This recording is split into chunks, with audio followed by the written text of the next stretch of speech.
They say every lighthouse has a keeper, but not all of them are alive. For as long as I can remember, I've been drawn to lonely places, places the world forgets. Old churches, sunken ships, crumbling lighthouses. But nothing could have prepared me for Blackwater Point, the most desolate stretch of coastline in the north. My name is Ethan Clark, and this is a story I wish I'd never lived to tell. It was October of 1989 when my company sent me to restore Blackwater Lighthouse, an old maritime tower that had stopped transmitting its light. The locals at the harbor told me no one had worked there in over 20 years. Best leave it dark, the dockmaster warned. That place doesn't like being disturbed. I smiled and said I'd be fine. I'd repaired dozens of lighthouses before.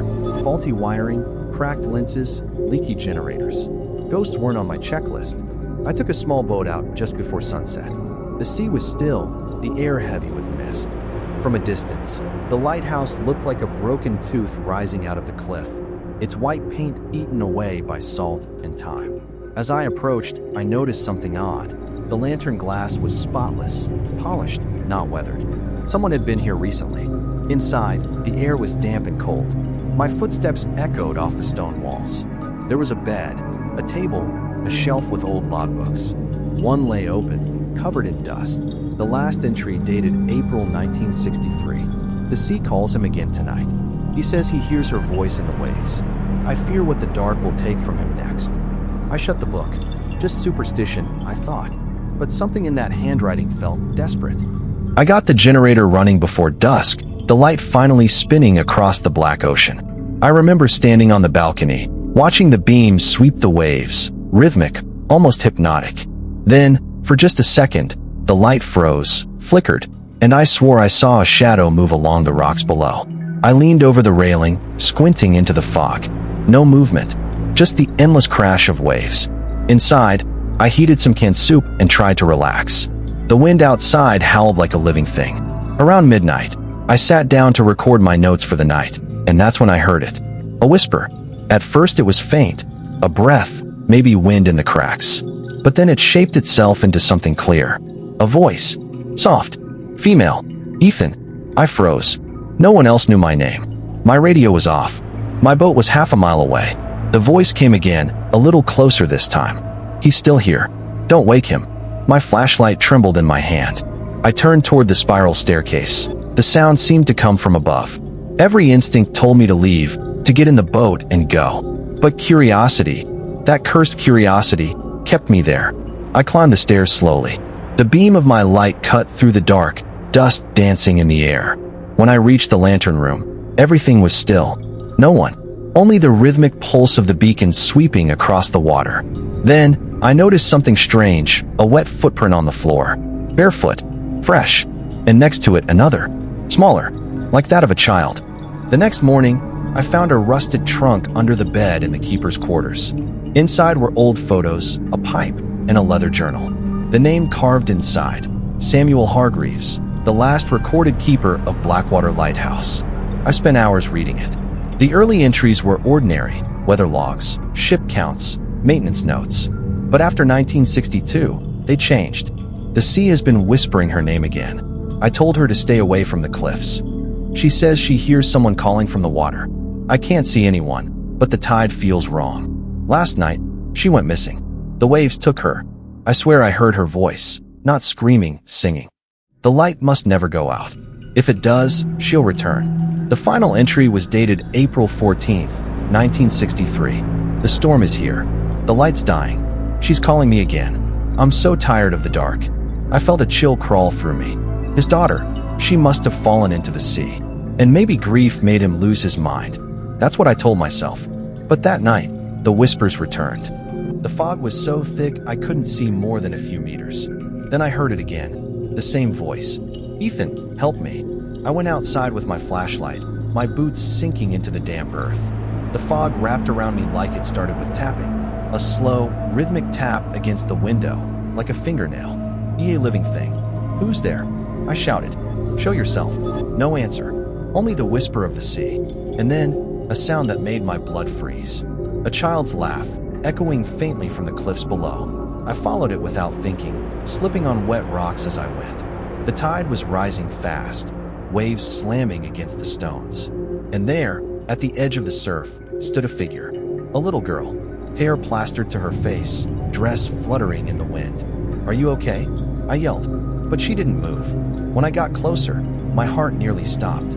She was transparent, her outline shimmering like moonlight through water. Her eyes were dark, endless, and when she opened her mouth, the voice that came out was not a child's. "The light must never die." Then she was gone. The waves crashed over the spot where she'd stood, and the fog swallowed everything. I ran back to the lighthouse, drenched and shaking. The generator light was flickering again. I forced it back on, and for a moment, the beacon shone steady. Then, in its rotation, I saw something through the glass. A man's face, reflected behind me. I turned. No one there. The following morning, I packed my tools. I'd had enough. Whatever haunted this place, memory or ghost, I didn't care. I just wanted to leave. But when I stepped outside, the fog was thicker than ever. The path to my boat was gone. Even the sea sounded distant, muffled, like the world had been buried underwater. Back inside, the air felt heavier, damp, and then, faintly, a man's voice echoed up the stairs. "You fixed the light good. She needs to see." My blood ran cold. It wasn't my imagination. Someone was inside the tower. I crept down the stairs, holding the flashlight tight. Halfway down, I saw him.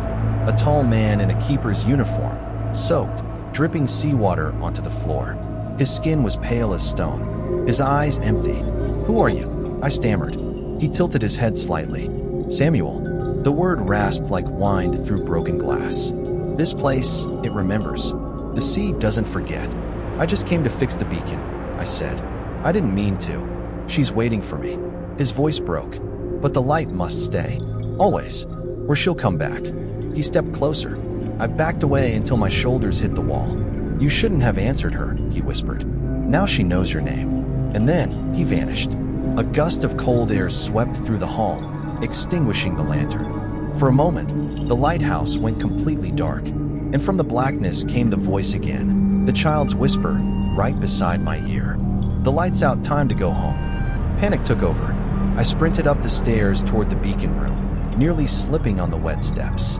The generator had died again, the wires fried, the circuit blackened as if burned from within. Outside, thunder rolled. The sea roared against the cliffs. Through the rain, I could see movement, shapes in the water, rising and falling like bodies floating just beneath the surface. And then I heard her voice again, louder now, echoing all around me. "Ethan, join us."